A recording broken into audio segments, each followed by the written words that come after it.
Hello, all, and welcome to Movie Bears Podcast TV. I'm Brad Harris, and each week I'm joined by some pretty beefy, hunky, berry kind of guys to discuss something we really love, and that, of course, being television. Spoiler not, it's in the title, so that's okay. Anyway, lame humor aside, Casey Scott, welcome to the show. Hello. Very excited to be here talking about three interesting shows tonight. Oh, interesting shows. I wonder what that bodes. Guess we'll see, huh? Yeah. And of course, Stephen Heflin, welcome back as well. Thank you very much. It's good to be back. 4 weeks in a row now, and is it 4 weeks? Yeah. Yeah. That's a record, I think. I think it is, and it's been like super exciting shows every week. I can't wait. I know. Wait till we're in, holiday rerun hell. And Yeah. Oh, God. I know. can you guys believe that Christmas is in like 9 weeks? I really Don't can't. tell me that. I don't want to even think about it. We're gonna be in midwinter reruns before you know it. But Oh, no. Well, then we'll figure something else out for something special for that. Totally. But for now, we are in the midst of a really awesome, exciting premiere season, and of course, tonight is no different than the last 3 weeks. We have three really, really hotly anticipated premieres to discuss. We'll of course be talking about American Horror Story Freakshow, which all the gays have been freaking out about on my Facebook wall. Of course. We'll be talking about The Flash, which also has quite a few people excited. And, of course, the return of The Walking Dead for Season 5. I'm really looking forward to this discussion because I know at the end of last season we were all kind of like, meh, we're out.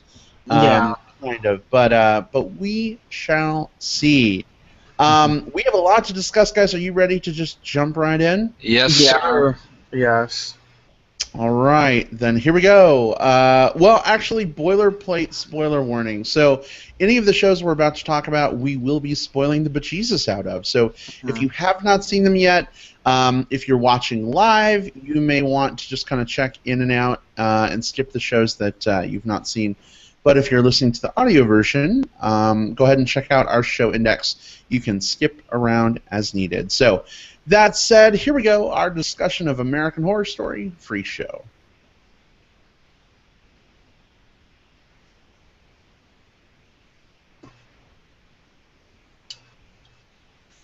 So we're back with more. Perfect. For those of you who are not watching the live stream, Casey Scott, why don't you describe what you're seeing right now? I'm seeing a descendant of the chief villain of the show. Oh my lord! It's like Bozo but without the nose. I'm totally using Google Hangouts effects thing to put on a big Bozo the clown head. It's really creepy, so I'm going to turn it off because I'm scared of clowns. Yeah, it's kind of creepy. Oh, are you? It's Well, then this freaking must have me been out a rough show for you. Well, actually, not really, but we'll talk about that. Casey Scott, why don't you tell us a little bit about the setup for American Horror Story this year, kind of what the take is, and what your takeaways were. Did you enjoy it? Is it worth watching? What do you think? Well, the setup is that it's once again it's an American Horror Story season set in the past, which I think kind of benefits the show. There's something about the past and nostalgia. I mean, the show always reaches back to older stuff anyway, but when it sets it in the past like it did with Asylum, I think it tends to be a little more interesting, at least based on that second season. But basically, it follows Jessica Lange as she's the mistress of this freak show, this traveling freak show that has all the freaks you could possibly want. And she recruits a new duo, these Siamese twins, They're not really even Siamese twins. I guess it's a lady with two heads. Conjoined twins. Conjoined twins. Yeah. Oh, are we being PC now? But they're talking about the show. Talking about the show that's called Freakshow. I don't know. I wasn't sure if that was okay. the technical term you were searching for. Yeah, it was something like that. Yeah, that just reminded me of an episode of The Simpsons where Lisa says that they like to be called conjoined twins. Dr. Hibbert's like, well, in Hillbillies like being called Sons of the South, but, but that's not going to happen. So yeah, she recruits these conjoined twins to be her new attractions, and they're being pursued for the potential murder of their guardian, their mother, I guess. And so it introduces the various different, I guess, freaks or monsters or whatever. She likes to call them her monsters. Yeah, let's just call a spade a spade. Yeah. It's clearly a reference to Lady Gaga. Very good. Yeah, and I'm like, I guess this is why the gays go nuts for American Horror Stories, because I think they only go nuts for it because they know Ryan Murphy is gay, so there's going to be a lot of subtext, little in-jokes, and it's like, it doesn't make the show good, people. Like, calm down, gays. Like, you know, the show, you can't be crazy about the show just because a gay guy did it and there's gay shit in it. Like, there's lots of shows like that. But, you know, I did like the premiere. Jessica Lange doing a very syrupy, thick German accent is fun. Kathy Bates once again hiding her very limited acting ability behind an accent. She loves to do this. I'm not a Kathy Bates fan. So she's back, and Angela Bassett is back. We'll see her next week. Oh, and gosh, who's the hot guy that's back as the strongman? I forget what his name is. The guy from The Shield. Oh, Michael Chiklis? Yes, oh my God, yes, Michael Chiklis. I was getting confused with Michael Cudlitz, who's in Walking Dead, and he's also hot. Well, is he the strongman? Because he's dating a hermaphrodite or something? He's dating Angela Bassett, the lady with 3 boobs like in Total Recall. Yeah, but in the preview for next week, she goes, I'm a total hermaphrodite, and she looks at Michael Chiklis, and she goes, what does that make you? And he goes, the happiest man on earth. I was like, because he likes to get fucked? Yeah, I'm just like, I would go there. Yeah. Like, with Michael Chiklis, not with Angela Bassett. Yeah, I was like, seriously? No. I was like, I have women on my cheat list, but not her. But I kind of like it. I think it's an interesting premise. I was tweeting as I watched it, and I tweeted at that they set the show in 1952, and they already have major issues with fact checking. That really bothers me. Like when shows like Mad Men and other period piece shows and Masters of Sex are very diligent about their period detail, making sure it all fits. Like if the show's set in 1952, they reference Hitchcock's Stage Fright, which came out 2 years previous, so it wouldn't be a new film in 1952. They play rock music, which wasn't introduced until 1955. So it would have been probably better if they'd done like Florida 1950s, and then it could have been like they could have just picked and choose whatever they wanted, I guess. But then that kind of all flew up when Angela Bassett did a musical number to a David Bowie song. So I was kind of like, okay, we're just gonna do whatever we want then, because Ryan Murphy is just, I guess, like, I don't care. I'm gonna get renewed for a 5th season after the show tonight anyway. So I'll just do whatever the hell I want. That's true. American Horror Story was picked up for season 5, pretty much right after the premiere episode. So. Right. The record ratings. Which I can understand. Well, then again, I kind of don't understand it because Coven was just a complete train wreck. And I think it's kind of known now. I think now that people have had time to revisit it. I remember that when we were talking about how bad it was, that we were getting people comments. People were like, "What's wrong with you? You're crazy. It's so great." I was like, "Listen, calm down, gays. Like it's not great because it has a lot of bitchy drag queen dialogue. Doesn't make it a great show." Okay? Wow, Casey Scott, you are. I lay it on the line. You're like on Fun Factor 5 tonight. It just irritates me. I don't think a show should get carte blanche from an audience because it appeals to that audience. I just think that's stupid. Fair. There has to be something else going on. It's kind of like, I'd say the same thing about Looking. I'd say you can't like Looking just because you're gay. Like there has to be something else going on there. Right. Okay. But yeah, I quite liked it. I'm going to keep watching. We'll see how long it takes to derail. So I'm hesitantly enthusiastic about Okay. the show All right. so far. Hesitantly enthusiastic. All right. Yeah. I'll take it. Steven, how about you? I would say I'm pretty much in the same boat. I think that it was a very good season opener. Their season openers are always strong because I feel like the concept is all in the season opener, and they don't have the whole season written. They just have a concept, and so they really spend a lot of time on these season openers. And Ryan Murphy directed the season opener, and so he spent a lot, time on it. But then I think he leaves and goes and does other things, and it usually derails. But this was pretty strong. But I had the same exact issues that Casey had. Number one, the whole. Because they did in season 2 or 3, they did a musical number and everyone went nuts. Now the whole thing is half Glee, and like they even introduce that this whole season is going to be about the Siamese, the conjoined twins or whatever, singing. And there's like a preview of what's coming this season where she starts singing an Fiona Apple song. Right. Like, yeah. And so it's like they're obviously not worrying about time. I think the one thing you're missing, Casey, is I think they don't give a shit about facts. I think there's just it's like an alternate universe where like they're just grabbing what they want. And because the one time where they have the conjoined twins on the table and they're examining her, they've got this like mobile X-ray thing. I'm like, we don't even have that today. I know. That's like ancient field shit. Right.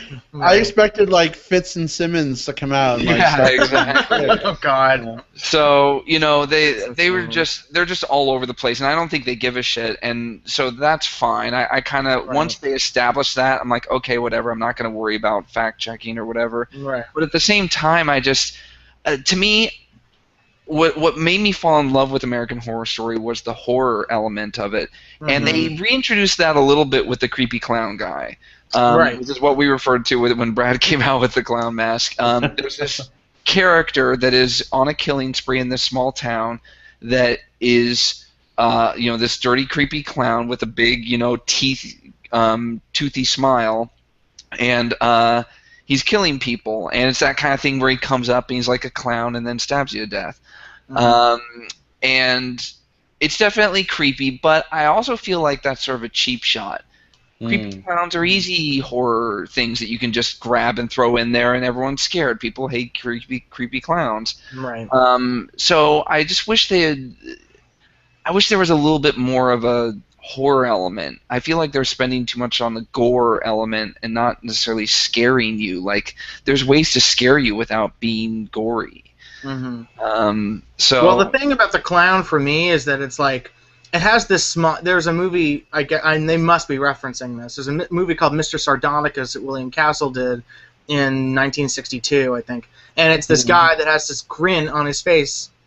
He's basically cursed with this grin on his face that is exactly the grin of the clown. So there is no way in hell that anyone would see that clown and think, "Oh, it's just a fun clown." Like, that is a grin that is used in horror films. Like, come on now, this girl is going to be like, "Oh, hi, happy clown." Like, I know. It's kind of weird. What are you doing here? But anyway, do a trick. It's like, are you fucking kidding me? Like, I know it's supposed to be a horror show and we're supposed to just buy along with it, but it might have been more effective if they hadn't had that look for him. If he had just been like, I don't know, Sid Haig in The Devil's Rejects, where he had that like that clown look, where he just looked like a performing clown and not some monster right out of the gate. Yeah. So that kind of took that away from me. Yeah, but the freak element, I mean, the rest of the show, the conceits of the freaks and the community and bonding together, I actually think is interesting. It's not horror to me, but I find it. Like there are people that are human oddities. That's a real thing, and so it's interesting to kind of maybe dive into that world a little bit of what would it have been like in a time in the 50s where they wouldn't have been socially accepted, where they kind of had to go from small town to small town and try and survive. I think that's kind of an interesting thing. Again, I don't think it's necessarily scary, but we'll see what they do with it. Right. But I liked it. Well, let's see. For me, I think I'm kind of along the same lines as you guys, and I know it's boring when we all agree, but there were things I really did like. I would say, I don't know. I like the sort of freak showy sort of thematicness of it. I think that's cool in terms of the different, like you said, Stephen, the human oddities that we have that are being showcased. I like sort of the atmosphericness of 1950s. People didn't really have a lot of experience with seeing a lot of crazy stuff like this at that point. So there's kind of a sense of wonder or surreal sort of disbelief. Mm-hmm. In the scene where the clown comes up and the two lovers are having their picnic or whatever, and the guy goes to the car and the woman's like, "Oh, hello, clown." I rolled my eyes at first because I'm like, "Gee, mini Christmas lady! Like, if you see that clown coming at you, even if he doesn't look like a creepy clown, even if he looks like a normal clown, run!" Yeah. But, back in the 50s, it was a very trusting time. Like, if you have a park and a clown, and even if he does have a creepy, weird, bloody grin on his face, your first thought is probably, fireworks, America, fuck yeah, apple pie. Oh, look, it's a clown. This is wonderful. So I can kind of see her maybe not running away. Like, you can tell she's scared, but she just doesn't know how to react. And in a way, I think that's sort of interesting. I mean, I think it's sort of period specific. Do you think that if someone saw that clown approaching back then, their first instinct would have been to run? Well, I think also they were trying to set up that, the boyfriend said, "I'll be right back, I've got a gift for you." So they were trying to make it seem like she thought this was the gift. I think the bigger question is, what about the milkman entering the house and going upstairs with the rolling pin? Would anyone do that? I saw that. I thought that too, and I was like, okay, like this is getting a little. Well, right from the get-go, this is silly. Yeah. Like, no milkman's gonna go up and try to save this woman. Come on now. To be fair, it was a different time back then. Men were much more chivalrous, and I could see him. I've heard stories from my grandparents who've told me about how they would leave their doors unlocked and they would just allow their neighbors to come in whenever they wanted to. And well, yeah, that's like in Cold Blood. It was like that. Yeah. Well, but it was a bit of a different time, and people looked out for each other, and I don't know. I could kind of see it happening, but I think as soon as he saw that body, I don't think he would have went upstairs. I think he probably would have went and got the police. Exactly. Exactly. That's the problem. So right, and I think that's that line, right, that it crosses. The suspension of disbelief sort of goes out the window at that point. I agree. But I don't think the show. I mean, just going by the examples that Stephen and I gave, I don't think the show gives a shit about period. Like, I think it's set in the 50s because it makes it more believable that this freak show is like, subversive and different. But I don't know. I keep thinking about the first season when there was a sort of structure to it, and there were flashbacks to period pieces that worked. Yeah. Because they didn't have to set a whole show with that period. They had to set a little segment in a period. And I don't know. I just, I can already tell from this first episode that we might be having these structure problems that affected seasons 2 and 3, where it kind of just goes nuts. And that's Ryan Murphy's MO, Yeah. And I don't remember the last time Glee was good. Oh, that's right, the pilot. That was, and that was it. Way back when, the pilot was amazing, and it was shit from the first episode on. Casey, you have to put on the Google effects cat ears now. I'll put you on soundboard duty. But yeah, I mean, it's true. Like, and I think that season 3 was the biggest example of that, where a show just, you have someone in charge who just like, well, this show's a hit. We can do whatever the hell we want, so let's just do it. And there's no structure. There's no really good sense of storytelling. And it probably is unfair to already have these lowered expectations after this, pretty promising first episode. It wasn't horrible. It wasn't mind blowing, but it had me looking forward to what's next. But you know, season 3 was a major letdown. So obviously, I have some trepidation continuing with the show. When I think of season 3, all I hear is.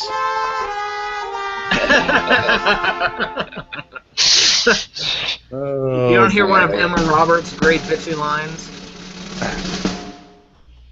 Yeah. That was a setup for you to give one of those lines, but anyway. I didn't know any. I don't remember. I tried to remember as little as possible about season 3, honestly. That's how great it didn't have enough horror. It didn't have enough horror in it. That was, and going back to what Steven said, there was so little horror. It was all this Who's the Supreme soap opera bullshit. And nobody cared who the Supreme was. Who gave a shit? So my thing is, I haven't seen the first 2 seasons of Horror Story, so all I have to compare this to is Coven. And I will say, right out of the gate, I like this leaps and bounds better. It seems like a horror story. It doesn't seem like a, which is which, like. Yeah. No, it's definitely, I think, a stronger opening to the show. But I think the thing that Casey and I are saying is that because of how it derailed so badly last season, we don't have a lot of faith that it's going to keep it on track. It's like you can have a great opener, but unless you follow through with that great opener, this is just not trusting you right now. Right. So there have to be good writers who can structure an interesting. This is basically a mini series, so it's not like you have to worry about keeping the story going for several seasons. You have a self-contained segment of time, so it shouldn't be that difficult for really good writers to structure a good story in the space of 13 episodes. It shouldn't derail in like episode 4 or 5 like it did last season. Yeah. Well, fingers crossed that won't be the case here. Real quick before we wrap, a couple things. One, what do you think about the special effects with Sarah Paulson's character, the two-headed woman? They're not bad. I thought they were pretty good. There were definitely times where you could tell they were trying to save on it, and she was just leaning her head, and they would cut the shot, right here, which I totally get, but I didn't, because they did it so well, I never felt like it was just her doing this. I felt like I could sense her head on the other side, and I thought Sarah Paulson did a really good job of playing the two different characters. It's not Orphan Black good, but no, it's not. That is an amazing performance by her. Yeah, she is amazing. The one thing I did want to mention actually about the twins that I remembered that I got really excited about was that I remember that one of the executive producers of the show is Jennifer Salt, and she's the heroine of Brian De Palma's movie Sisters, which is about two Siamese conjoined twins played by Margot Kidder. And one is crazy and one is good. Interesting. So now I'm really hoping. But they're both played by Margot Kidder? Yeah, Margot Kidder plays both. But you don't ever see them conjoined. They were separated. But then they have the split screen, which is very De Palma. So I like these nods to Jennifer Salt's past, but I don't know if they're doing. They might be doing it intentionally. I'm hoping that they are. I would love if Jennifer Salt or Margot Kidder appeared in an episode as a little nod to De Palma, since if they did, they would have to sing a song, and I don't know. No, that's the thing. I don't want any fucking songs. Like we already had what's her face. We already had that last season with the gay superstar Fleetwood Mac, Stevie Nicks. And so it's like, oh great, what are we getting? Cher this season now or something? And it's going to be all the rage, and it's going to be the worst episode ever. Didn't I read something about Cher being in the series this year? It might have been Cher, or it was some gay icon. It was either Cher or Streisand or Liza. I don't remember. Or Gaga. I swore. Or Gaga. Yeah. I could have swore. It was somebody to get the gays' panties in a bunch. Yeah. I'm doing a little research right now. Okay. Yeah, so I'm just seeing, it looks like Cher did some kind of tweet about joining the cast of American Horror Story. Oh, God. But who knows? That was a cursory look, who knows, but we'll see. Are you guys ready to move on? Yeah. Yeah. Talk about Flash. All right, here we go. We'll kick it into high gear here for our discussion of The Flash.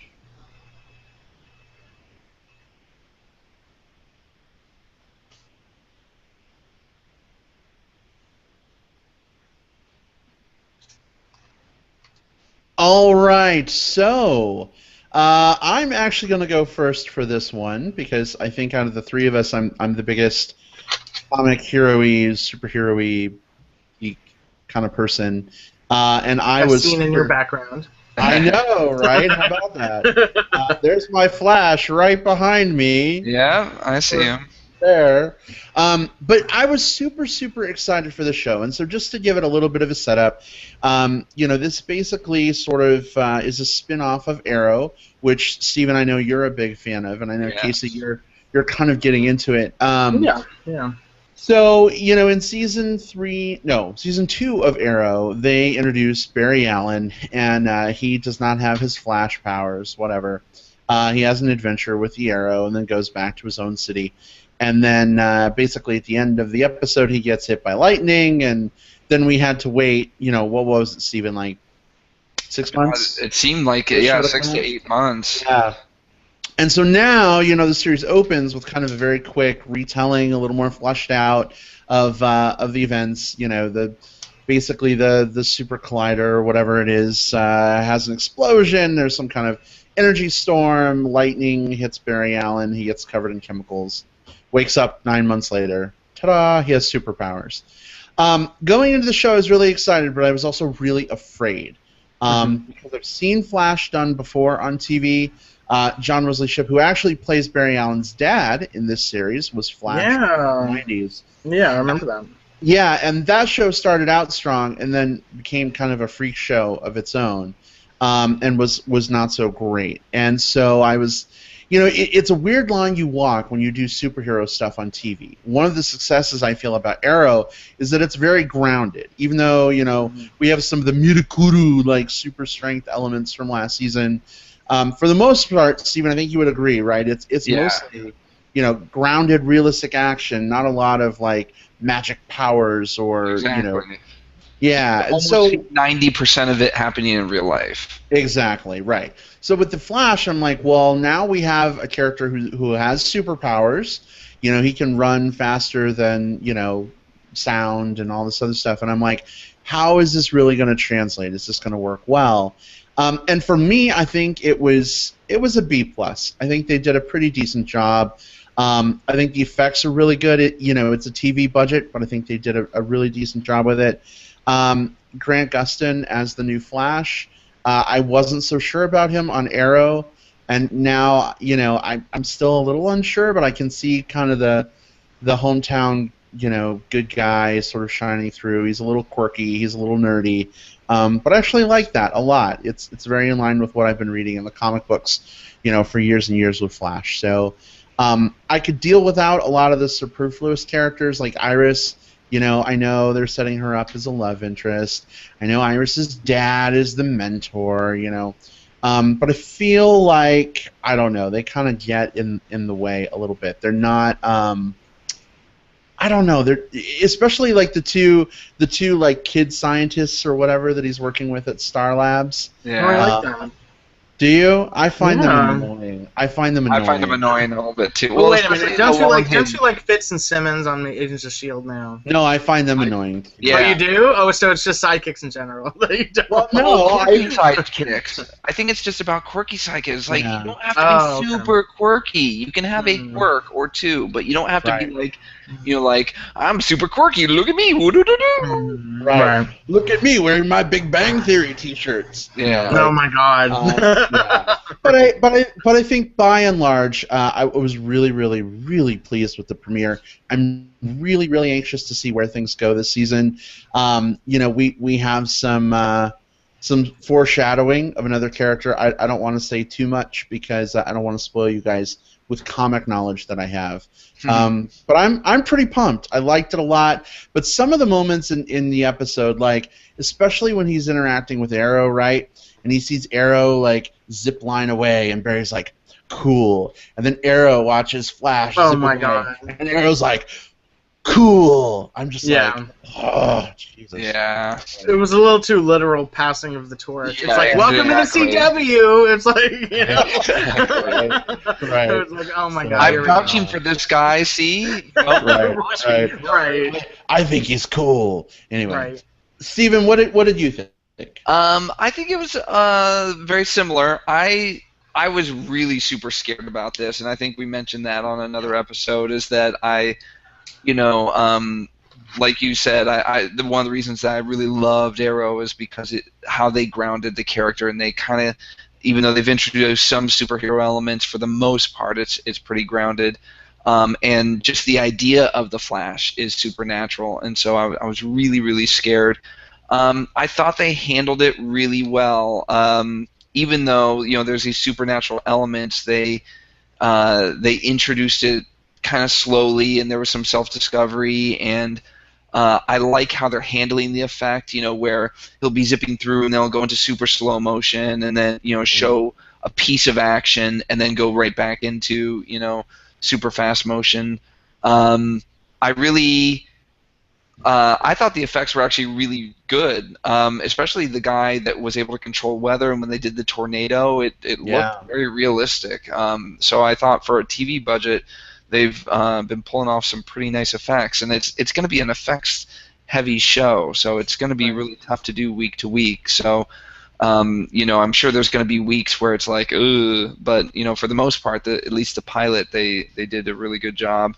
I don't know anything about the Flash storyline or series, so I'm completely new to all of it. So when you're saying there's hints of people coming or the Mentor or anything, I don't know who any of those people are or who's a good guy and who's a bad guy. So I'm just sort of going on what they feed me, and so far I'm interested to see where it goes. And I like all the people except for the young scientist boy character, not the girl one who's I guess playing not the love interest, but the girl scientist who's very broody and sort of like life sucks. She's fine, but the boy one who's just super cheerful, even when he was on Arrow, and they were introducing those characters, I found him annoying. So hopefully maybe they'll tone his character down, or maybe he'll get shot and lose a limb or something and be a little bit, different. Yeah. But I came away from it, very excited. I thought it was a really good opener, and it could have gone horribly wrong, and I think they handled it very well, and I'm really excited to keep watching. I think it was a good setup, and it was a tough setup, and I thought they handled it really well. Awesome. Let's just hope we get less of the Cisco Ramon character and less Iris West, and maybe we'll be a little better off. I don't know. Casey, how do you feel? I liked it, quite a bit. My only thing is, I don't know. I have a thing about superhero stuff where the very beginning it has to be an origin story. I think I'm really tired of that trope. Yeah. And I get why they do it, because there are people, like we talked about this I think last week or a week before, we were talking about there are newcomers who won't understand it, need to have the background or whatever. There are interesting creative ways to do that without setting it up, introducing the child version of the superhero, and then flash forwarding and then showing how it happened. It's kind of that's like every single superhero movie and TV show ever. Like, let's do something a little creative with this, and it didn't do that. But I thought it was, I liked it. I don't really care for the actor that plays him, mostly because I know him from an episode of Glee where he played like this bitchy gay choir singer. Oh. Who was trying to steal... That's right. He was those bird ones or something. Yeah, right? and he was trying to steal Kurt away from... Or not Kurt, whatever. One of those things. So that's where I know him from. And I was like, and you're a little gangly to be playing a superhero, sir. Yeah. I'm used to the Arrow, though, because he's super hot. But, so I'm just like... Because they showed him in that very tight thing, and I was like, oh, God, we have this? This is our superhero? Great. But he's a track star kind of superhero, right? Yeah. He's if you're going to be running like that, well, that's true. I also didn't like about that outfit is, and I know they had to they're having to deal with the world and the character and everything, but, here's a comm piece with a lightning bolt on it. Like, really? Come on, it's... I liked how they explained the fire suit. I was like, oh, that kind of makes sense, and it explains, why it's red and looks like this, but... the comm piece with the lightning bolt on. It's like, come on. Hey, Well, his explanation should have been like, oh well, it shouldn't look boring or whatever. Here's the lightning piece. It should have been like, this is how he was created. Here's the lightning bolt. That would have been better. That's true, but I mean, at the end, Dr. Caitlin Snow, or whatever the hell her name was, like, Cisco's putting the lightning bolt thing on the chest, and she's like, why that? Like, why, he's like, because it's cool, and obviously that's supposed to portray that, he's super jazzed about what's going on. But I agree with you. I think, maybe giving it a little less of this, smirky, oh, it's cool, and more of the scientific may have been. This is how he also, was. I think I agree with you, Casey. If they had just kind of come clean with it, it's just like, I made this comm piece, but I put a lightning bolt on it because you were created by lightning. Come on, just own it. Not kind of go super cool, man. It's like we already heard cool multiple times in this episode. Let's be a little more verbose here. But this is CW, so I don't know. Maybe the demographic for the show just wants to hear cool. LOL. Right. I know, right? Very little use of cell phones on this show too. I've noticed, by the way. Which I like. But. So let's talk about the CW-ness, right? So. How do you rate it for the CW teen soap opera factor? I think it's kind of it's up there in the teen soap opera. I think that it's a younger cast. If you compare it to something like Arrow's sort of an older cast. You're looking at your 30s, late 20s, early 30s. Maybe even if you're looking at Diggle, you're looking at late 30s, early 40s. And this whole cast, except for the guy in the wheelchair and the detective father, everyone's in their early 20s. So I think they're going for a younger demographic with this. Mm-hmm. I mean, that's the CW though, honestly. Yeah. But I don't know. I mean, I like the CW. I think it's a good network. I think it's an underrated network. I agree. Me, I have a penchant for overdone dramas, like soap opera dramas, like Scandal and Gilmore Girls.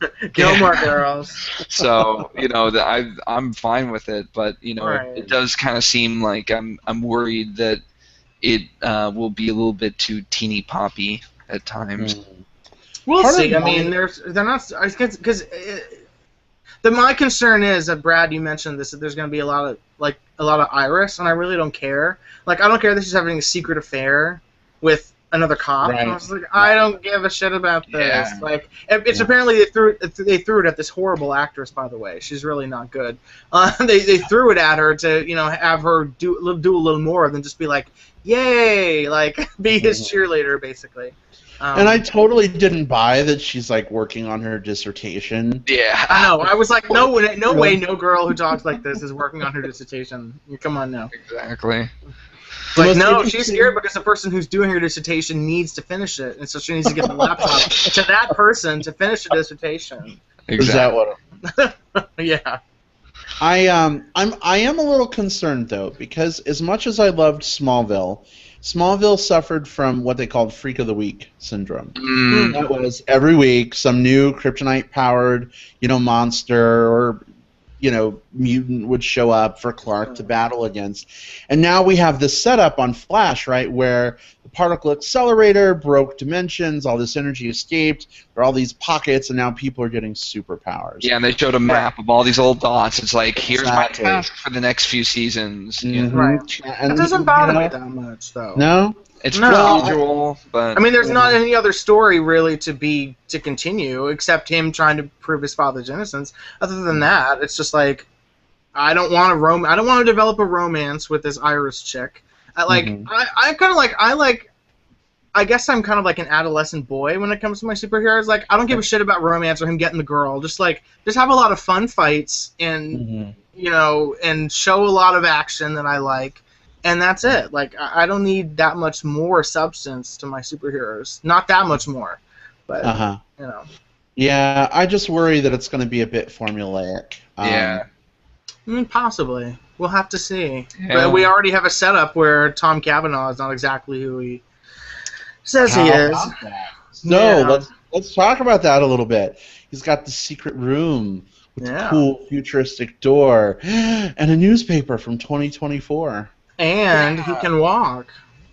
And So, well, let's what not does all forget that mean? It kind of went over my head. So he knows that the Flash is going to be doing something in 2024 or something?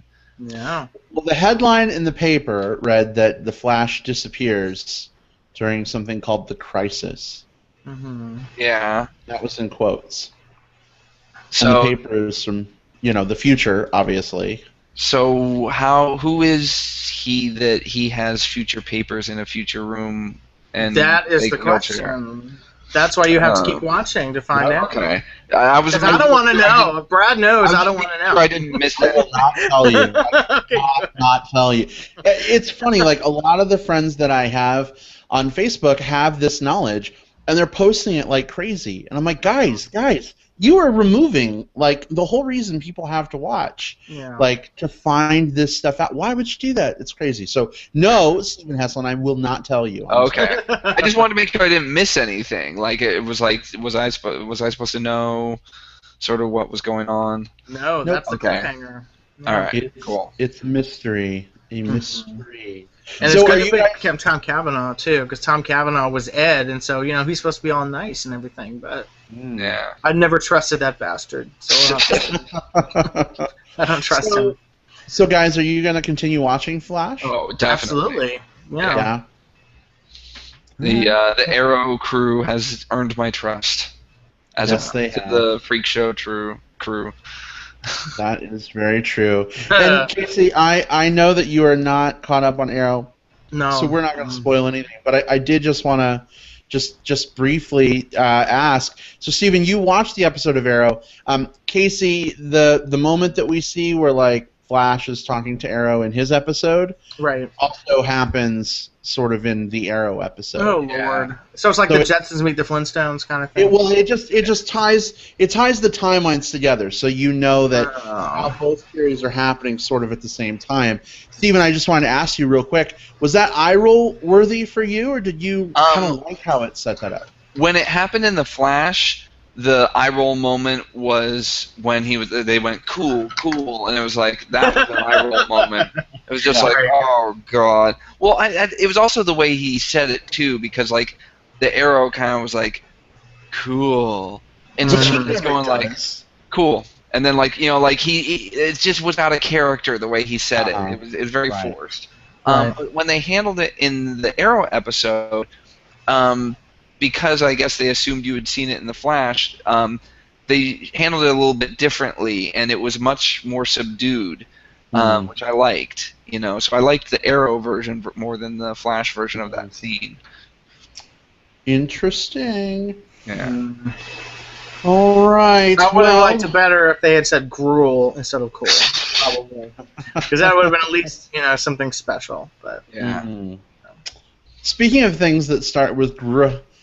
We saw a license plate on a cage that said Grodd. Are any of you familiar with the name Grodd at all? No. No? Okay. Well, that's something else I won't spoil you on.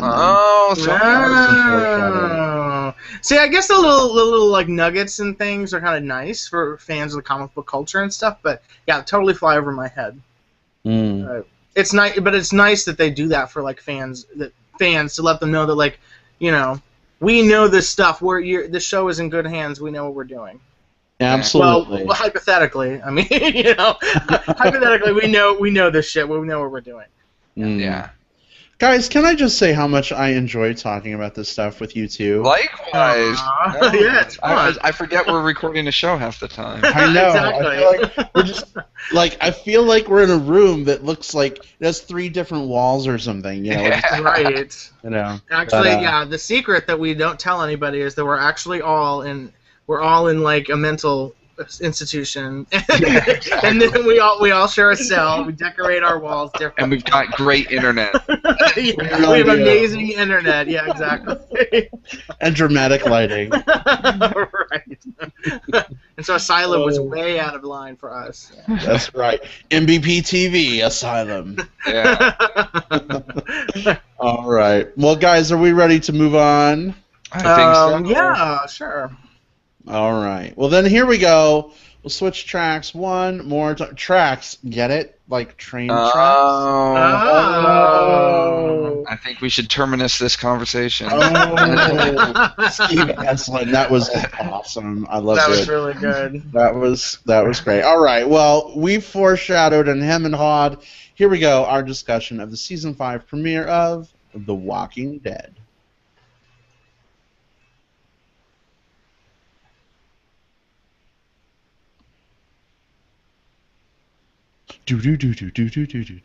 Anyway, so it is season 5 of this show. I know last That's unbelievable season, to begin with. I know. And I know last season, I think, if I remember right, we had all sort of reached a burnout point where we were kind of not sure if we were going to continue with this show, where it was going, were we on board or not. Even maybe you could talk a little bit about how you were feeling and then how you're feeling now after the premiere. Sure. So last season sort of had alluded to Terminus, and the whole group had sort of been broken up because the prison had been raided, and so they were all on these separate tracks, and you were following all these different people doing different things, and there were moments of really interesting television, like when Carol had to kill the kids, or the kid, she killed the sister. That was amazing, compelling television. But for the most part, it was just sort of I would say boring almost. And they kept on alluding to this terminus, and you're wondering what is it, and they finally arrive there, and the season finale, they arrive there, they get caught and put in a car, and then it ends. And you're like, what the fuck? There was no showdown, there was no nothing. And it pissed me off. I remember just really being angry that it ended right there. And then I was thinking, well, I will forgive it if this is just now the setup for a whole season of like battle and stuff like that. Well, turns out, I don't know if they got my memo or something like that, but they basically said, okay, we're going to have this battle. But they do it all in one episode. It was a jam-packed episode. It was a great episode, but my one biggest complaint is this should have been the season finale of last fucking season. Exactly. Amazing episode, but this, to seriously end right when they get in the car, and then open with, we get out of the car and blow the place up and go off happily holding hands. Like that. Okay, that was your season finale. All right. It was ridiculous. It felt like a season finale. Anyway, but that being said, it was actually a really great episode. It got me, hooked back into this, because there was so much that happened. They all, they get trapped. They're being held, in this container, and then into this slaughterhouse, basically, where are people over the back of the head with a bat and then slicing their. Oh, Steven, are you with us? Oh, there we go. Oh, sorry. So there's a line of them being butchered into this trough, and of course our heroes are at one end, at the very end, and the first three are sort of just red shirts, that we don't care about. But, one of them is the Penguin on Gotham. Exactly. I was going to say the first one with no lines. Yeah. So the first one is the Penguin, who was in a previous episode. He was those. They were those two hippies that they came across.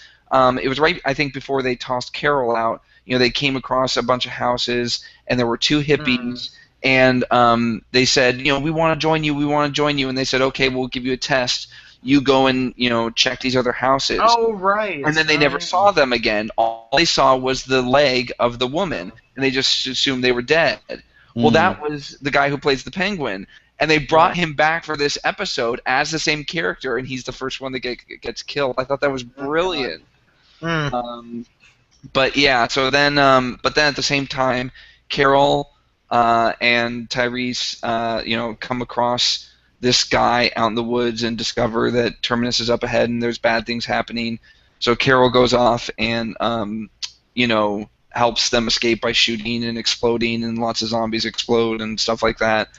But excuse me, it's there's lots more that happened. I'm not going to describe everything, but I will say I really liked the action. I liked how they were actually taking control of things, and they had some moral compass. Rick wasn't crazy. Like it just everything on point. And it was sort of back to the good old days. But then the only thing I worry about is then the episode ends and they're sort of like walking off into the sunset holding hands going like, okay, we got to move on again. And it's like it could be another 6 episodes of them wandering through the forest thinking about their feelings. But at the end of the episode you do get another tease, and it's another callback, and it's the guy that was in the very first episode of the show, who Rick comes across and talked with, on the walkie-talkie, and he actually came back in another, mid-season as crazy, but it looks like he's now put together and badass. Right. It looks that way. Who knows if that's actually the case? Right. We'll have to see. Yeah, but I enjoyed it thoroughly, but it I guess if we're talking about trust issues, Exactly. I don't trust that they can carry my attention every episode. Right. This one they definitely get. It was a fantastic opener. Okay, so you will keep watching them this season, or I will definitely keep watching. Okay. I think they've earned it with that episode. All right. Casey At least Scott. for halfway through. Yeah. At least until the mid-season finale, which really Exactly. pisses me off. But Right. yeah, whenever that is, yeah. Casey, how about you? I really liked it. I thought it was great. We got to see Linda Hamilton, Carol. Which is the best Carol. Which once again proves why she's the best character on the damn show. Like there would be no show without Carol, and there wasn't for a really long time. Do y'all remember that? Yeah, when she went on her own and we didn't follow her, and I was like, okay, this is bullshit. This sucks. Like where is Carol? And so I really liked it. I thought it was. Really I would even argue Carol is more badass than Michonne. She is. Michonne did shit in this episode. Yeah. We didn't even show. Nobody did anything remotely interesting except for her. Honestly, everyone. Yeah. I mean, Daryl. Once they got out and they had to do something kick-ass. It was kind of standard, but Carol was, the savior. Yeah. I'm going to challenge you real quick, though. I thought Michonne did do something actually kick-ass, and that was when she got, like, the wood shards and made herself, like, a Klingon batleth. That's true. Oh, that's true. She did one she was cool like, move. Like, splish, like, she hit... And then she almost killed Carl. That was very like shake-weighted 2 zombies, Right. That was a very close call, though. She almost got Carl. Like, oh, okay. But, I did notice something. As they were all together, I was like, okay, they're going back to this little shack. They can't all fit in there, which means one thing. More people are going to have to die, like, very quickly. Because, honestly, the show's acting budget can only cover so many people. But that brings up the issue of budget and, spacing out these exciting, action-packed episodes, which is just... The more I think about the show and its success and how much AMC is reaping benefits from this show, I really feel like they should be able to free up a larger budget so that they have episodes like this. Yeah. And then when they don't have episodes like this, they should have the best writers in the world to actually write interesting things for these characters to say and do when they're not put in jeopardy. Yeah. It's amazing what they've done with Carol over the course of this show, because she's been the most dynamic character. She's gone through the most interesting changes. And then there are other characters who definitely outlived their usefulness. I mean, Glenn and Maggie really don't even need to be there anymore. No. That's why I was almost expecting Glenn to go. But then I thought, well, the show wouldn't want them to go unless they could go together, sort of like like on Lost when they had to have couples go together. I won't name names because we're not spoiling stuff, but But also, have we all forgotten about Goldilocks? Everybody kidnapped in a car. Yes, gone. It's over. Who cares about Beth? Yeah, she served no purpose after her sister after her dad was dead. That was it. She's just getting raped by a biker gang somewhere. I mean, that's not right. cool, right? She's the doobie being passed around by by the My bikers, gosh. whoever. I don't even remember. Let me tell you, I don't even remember that even happening on the show. To tell you the truth, that's how I completely forgot until someone brought that up last night. They're like, "So did Daryl like completely forget about this chick?" And I was like, "Oh yeah, that was a character. I completely forgot." Right? It's just kind of like, well, and I can't blame you for forgetting. A, it's a forgettable storyline, but B, like, it really hit me, right, as they're all running away from Terminus, and they're like running back up onto the track. It's like, 1, 2, 3, there were 17 people that got away from Terminus. It's like, really, that's not 17, maybe 11, but it's a really big group of, like, main characters. Yeah. And that's not even for them all everybody. be able to stay together in one group, running all through the wilderness, looking for, you know. And Beth is still out there. If you watch the trailer for next week, you know, the Reverend character there's going to be a Reverend character that, you know, I don't know. It's like, how many characters can you add to the show? What happened to The Walking Dead where it killed a major character every few episodes? Well, they've alluded to that. That was season 1, I think. I was listening to this discussion about that, and Chris Hardwick, who... Oh, Talking Dead? From Talking Dead, he was saying that the producers were telling him, you know, that this is going to be a very upsetting season. Well, for a lot if of Carol people. goes, I might have to bail. Like, I know. I'm sorry, but she has not outlived her usefulness. Like, she's still great. Yeah. So I think they are going to try and get back to killing some major characters. I sure hope so, because I really miss some main character death. I think what that translates to is just you miss being surprised by the show. Yeah. That's true. There is that. You miss a show that's is surprises you and is willing to take risks, which hasn't really done since season 1. An episode with Look at the Flowers was like the best episode since season 1 because it was so out of left field and crazy and emotional. Yeah. Yeah, it was just, you know. I also that's good storytelling. I want them to like jump forward 6 months or to a year or something like that, and have Judith be this like feral ninja baby, like as a zombie killer that like jumps between tree branches and like stabs zombies and then like hops away like Yoda in that one scene in Attack of the Clones. That would be awesome. So you want the show to pull a Mad Men of sorts. To go forward a year and then have everything be completely different. Yeah. Oh man, that would be funny. Well, it's really interesting because now I wonder how many like baby actors they're going to have to go through for Judith, right? Oh, like, so Breaking Bad took place, you know, in real lifetime over the span of like 6 years, but in the show, everything takes place in less than a year. Yeah. And so they went through like 28 different baby actors. To keep the kid at the same age. Which is why they should have just let her be eaten and they wouldn't have to worry. Yeah, exactly. You know? I mean, a zombie chicken nugget, I would have been fine with that. I would have been fine with it. We didn't see it. We just expected it to have happened. That's fine. But then they could also keep it on a leash as like a pet, you know, sort of like Oh some my other people have done. They should use it as bait. They could like tie it to a fishing line and like throw it out and then reel it in as a zombie follows it and running a zombie. Oh my god. We're horrible. We are awful, hateful people. But you know what? There's some ideas that the show could probably go with, honestly. Yeah. There's nothing wrong with a little dark humor to do that. Using a baby as zombie bait is a great idea. Yeah. I would do it. Yeah, why not? Don't harm no foul as long as it gets back in one piece. It's fine. That's true. So did you like it, Brad? You know, I did. I really liked the episode a lot. It was interesting seeing Denise Crosby back as the I don't even know her character's name. I don't know if we've ever learned it. It was like Mary or something. Yeah, Mary maybe. She was the mom or whatever. Right. She was the one that welcomed them to Terminus, like with the big old steak on the grill last year. But it was interesting hearing a little bit of the Terminus backstory. We actually got a backflash to that. So I'm wondering if we're done with those characters yet.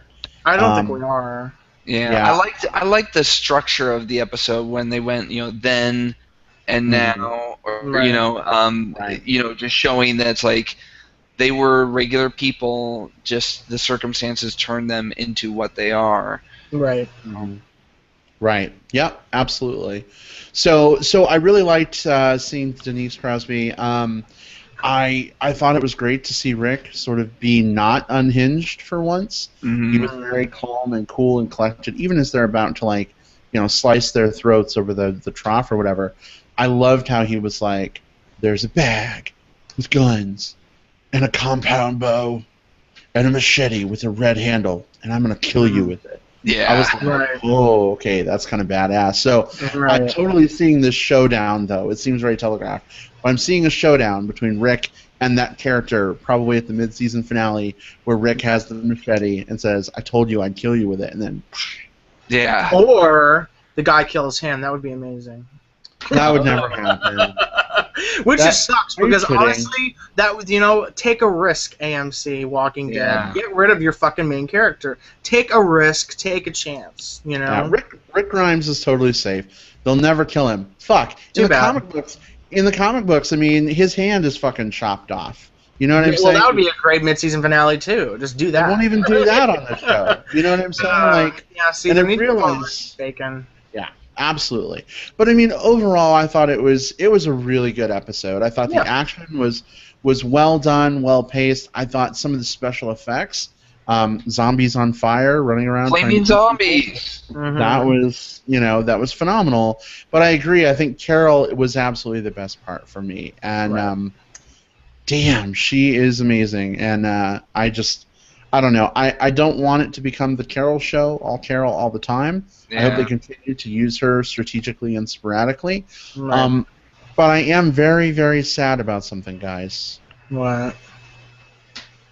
Where is Michonne's sword? I know. I was thinking about that. She grabbed all these, specific weapons, and she didn't find the sword. No sword. Yeah. I don't know. I mean, Michonne is the sword, so... Right. I don't know. That's why I'm saying, Carol can kind of adapt. She can use a knife. She can use a handgun. She can use, a machine gun, a sniper rifle. She just adapts to any situation. She's badass. And Michonne is just sort of like, give me a sword or I'm useless. Carol could totally Carol could totally choke someone with a dead cat. Yeah, exactly. I'm sure. Or apparently, at this point, she could also probably do it with a dead child's intestines. Yeah. Because she needs to get the job done, and if that's what's available, she's going to do it. I liked how when Tyrese, said, he put his hands around her throat, she just immediately was, running in there. It's like she was just going to kill him without another question or statement being said. He's like, no, I already took care of it. Her instinct was just like, I'm gonna go kill him. Right, exactly. Mm-hmm. Yep. And I liked how Tyrese, big strong Tyrese, is like, I can't do it, not yet. And just matter of factly like, well, you're going to have to sometime. Yeah. I was like, listen, Lenny from Of Mice and Men, you're gonna have to figure out that you're gonna have to figure this shit out. This Get is your the world shit now. Together. Right, exactly. You couldn't even kill me when I told you that I killed your girl. What is wrong with you? Kill somebody already. Indeed. But, so yeah, I mean, where do you guys think we're going from here? Oh God, I really don't know. That's why I was saying I thought maybe they were leading to the whole next season or next 6 episodes or whatever are going to be about Terminus, and then they blew it up all in one episode. And they're wandering the forest again, so I really don't know. I mean, I guess they could try and go with the storyline of trying to make it to DC, with the creepy mullet guy. Who I still think is bullshitting, by the way. Yeah, even with that little bit he led on to, I think he's totally bullshitting. He's trying to make himself valuable, Yeah, exactly. He doesn't lift a fucking finger either. Yeah. So it's just like, you're not helpful. I'm calling your bullshit. Yeah. Yeah. But, at least it's a goal, it's some place to go, because they don't have any, place right now. Going up from, God, where are they? They're still supposed to be in Georgia, right? I know. I was just thinking that. That is a What's long ass the- journey. I know Yeah. because I've gone from DC down to Georgia. It On takes foot? like 12 fucking hours. No, in a car ride with no traffic. Now you're going through the zombie apocalypse with no Yeah. vehicle that can fit 17 people. Like no, you don't have a minivan at your disposal or a school bus. Right. Yeah, Or- that's going to be an ordeal. That's going to be rough. Absolutely. So, Casey, are you going to keep watching this season? Yeah, definitely. Yeah. Okay. So, it seems like we're all feeling a little differently than we did at the end of last season. Well, Good job, showrunners, for bringing us back.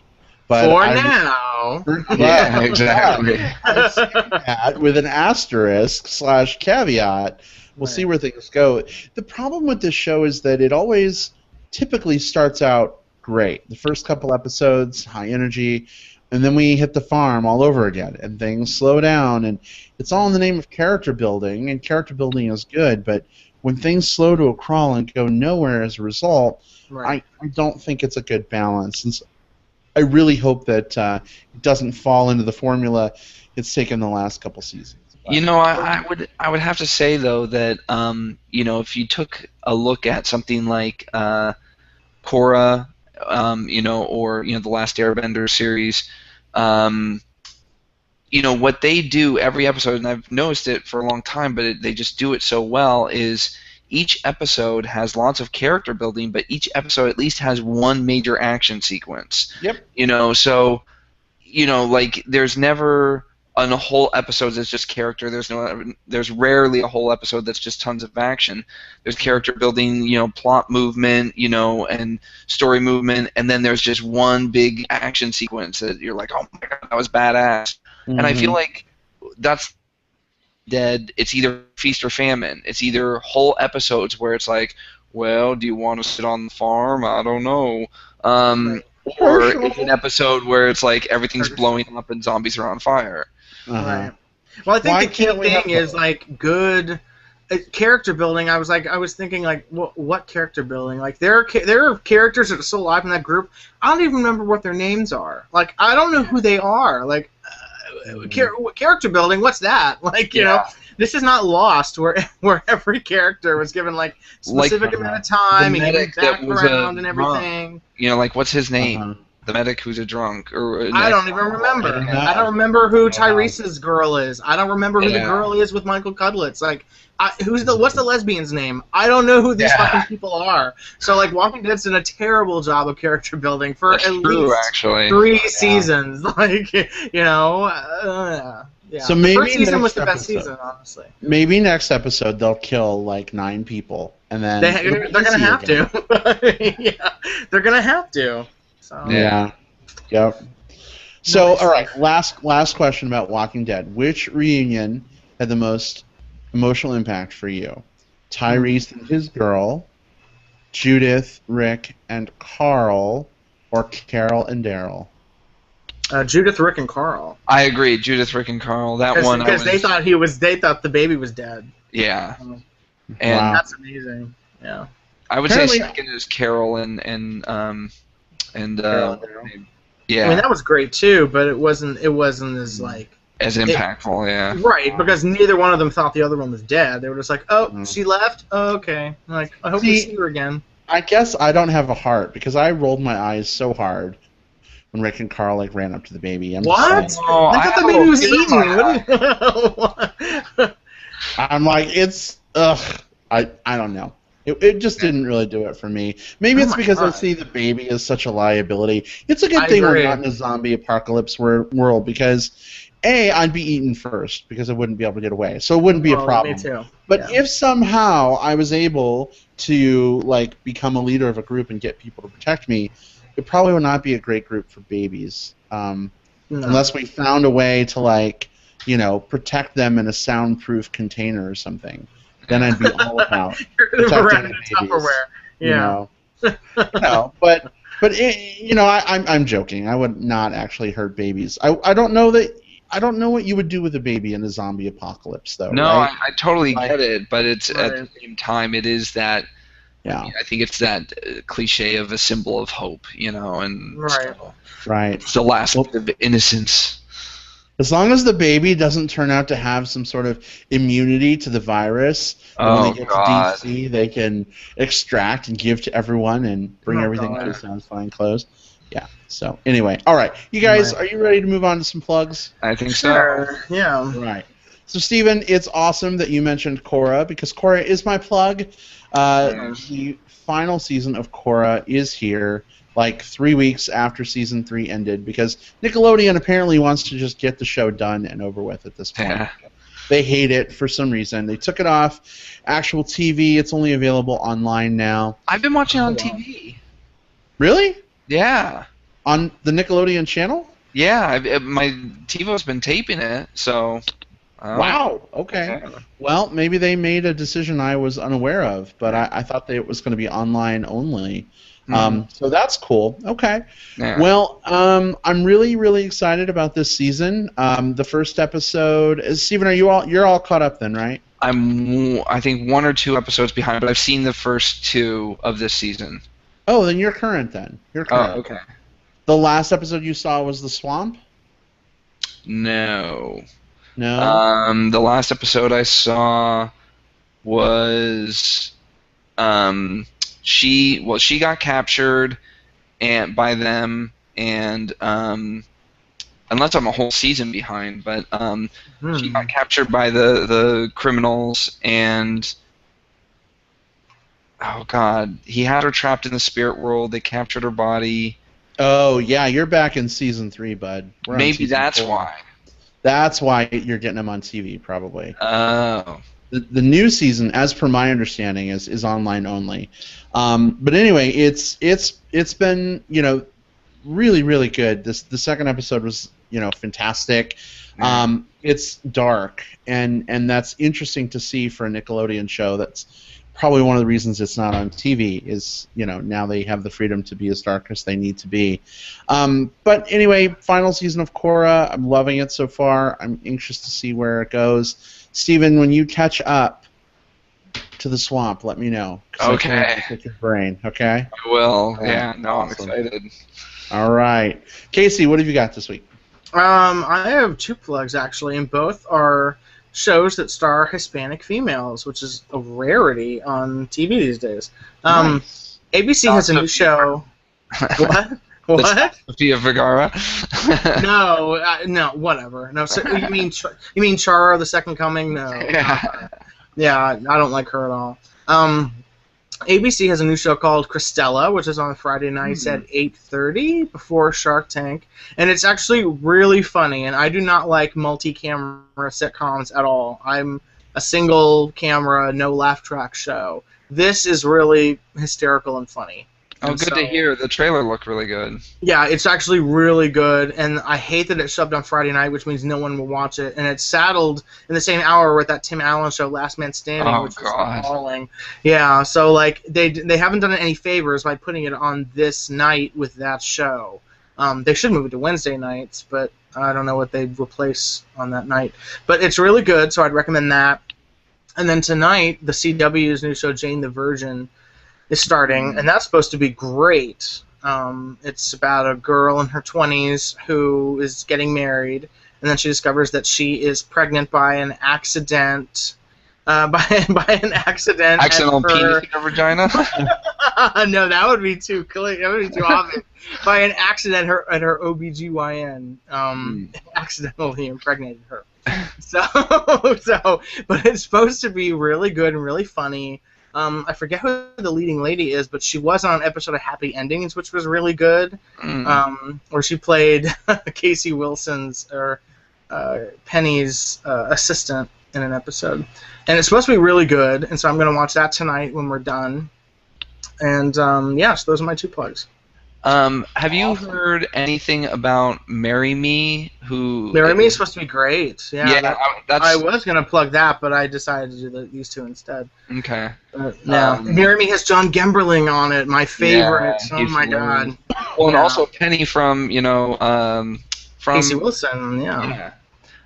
And it's from the creators of Happy Endings, I think. Yeah, who is her husband now? They got married. Oh, interesting. Yeah. So we know why she got cast. She's great. I love. No, I love her too. I Yeah, think she's really good. But and it's not because we share a name. She's actually really funny. But my plug for this week, I think we've mentioned it already, but I have to say it anyway, is go watch Arrow. Arrow is awesome. Yeah. I do need to watch.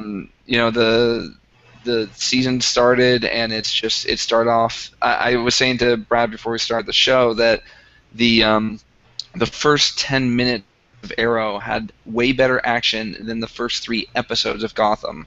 Wow. You know, it's just the style, the capability of the stunt performers, the way it's shot, the music, everything. I mean, they do such a better job of action.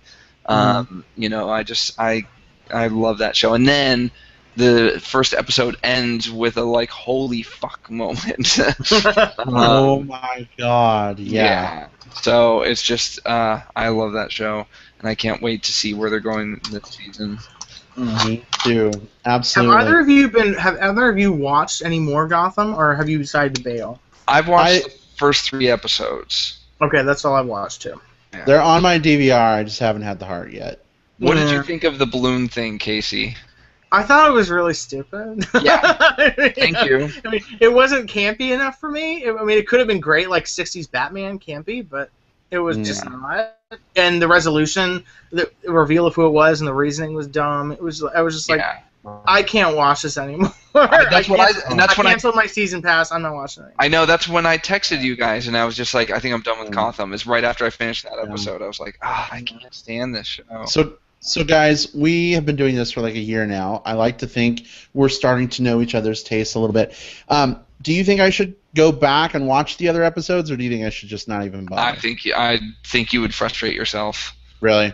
Okay. I don't know. This could be another Agents of S.H.I.E.L.D. situation where you might end up loving it if you wade through 3/4 of the season. Have to stick through with it, and I'm not going to try. I can't do it. Even Jada Pinkett is really bad in the next 2 episodes. Yeah. And she was my favorite part of the premiere. So. Yeah. All right. Yeah. Maybe it'll be one of those shows I go back and binge watch at some point. Yeah. I can't even hate watch it because there's so much of the good stuff that I want to watch. What I'm thinking is that if it gets renewed for another season, and then maybe if it's all on Netflix, I'll try and wade through it. But I'm not going to watch it on a weekly basis. There's just too much other good stuff to watch. I feel you. Like, I recently started watching Once Upon a Time because... Oh, yeah, that's fun. Season 4 is all about Frozen. And I love Frozen. But I tell you what, if I had to watch this show week to week, I would fucking never watch it. Yeah. I'm binge watching, and it's a pain. I'm just trying to get to the Frozen shit. Right. And so you have a ways to go. There's 3 seasons of middling to bad entertainment in store. I know. I just started the 2nd season, and I'm like, oh my god, really? See, I hated that they even did the Frozen thing. I was like, oh, way to jump on a bandwagon really quick once upon a time. Like, this is gonna look so stupid 10 years from now that you consider this classic fairy tale merriment to include on the show. I still love Frozen, so I want to see it, but it's getting really good ratings. So everyone's raving about it. So I am just a Frozen fanatic, and but I don't want to be lost. You know what I'm saying? So I'm trying to catch up, and it's fucking General Hospital with fairy tale characters. Pretty much. I mean, it's not as creative as it really could be. That's the problem. Yeah, and I keep seeing someone like Brian Fuller was doing it, it'd be amazing because he is known for doing this kind of visual kind of fairy tales like Pushing Daisies and Wonder Falls, and that would have been a better person to run that show. But I feel you. All right, well maybe Gotham is not so much of a go back to for me. Maybe some of our listeners will tell you otherwise, but. Me, I can't do it. It's on the same time. It's on the same time I think as Blacklist. Oh, choices. Which is way better. So. Yeah. All right. Well, guys, this has been a lot of fun. Those of you who are watching live, thank you for joining us. And those of you out in listener land, when you listen to this tomorrow, we hope you're enjoying our reviews this season of some of these shows. If there's anything you would like us to review that we haven't watched yet, feel free to let us know. Drop us some feedback. even if it's out of our wheelhouse, maybe we'll be willing to check it out. Right. But, Someone on Twitter yeah. suggested Blackish, which I didn't love. You but know, oh really? I was gonna say that looked kind of funny, so I was. I liked it better the first time I saw it when it was called the Hughleys, but Oh damn! it has Wow. it has its moments. I love Anthony Anderson. It's just I don't love it. Cristela is way better. So watch Cristela instead. There you go. All right. Whoa! I hit the wrong thing. Sorry. Oh, I was gonna say, what? Do we have an announcement? Oh my goodness. All right. Well, have a good week, everyone, and we will see you next time. Bye. Bye, guys.